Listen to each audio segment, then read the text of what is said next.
وقتی بعد 4 ماه وصل میشی.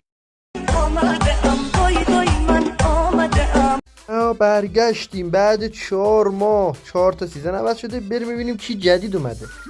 خب یه اولیش هیروی دارک فرنس، چه چیزی چیکار میکنه مثلا الان؟ خب زد، خب حاجی این چه سمیه. خدایا باز شروع شد، باز فشار خوردن رویال شروع شد. خدای هرچی انه میاد هیرو میکنه. آخه الان مگا مینیون هیرو به چه درد میخوره مثلا؟ چقدر خودش جون داره، اچ پی داره که باز حاجی این چه سمیه. چرا رفت رو دارت گوبلین رو زد؟ خب الان باید بالون رو بزنه. حاجی چرا داره اونای دیگر رو میزنه؟ حاجی وقت خوار والکیری رو بده. حاجی چی شد الان یهو؟ حاجی این چه سمیه؟ برو بیرون.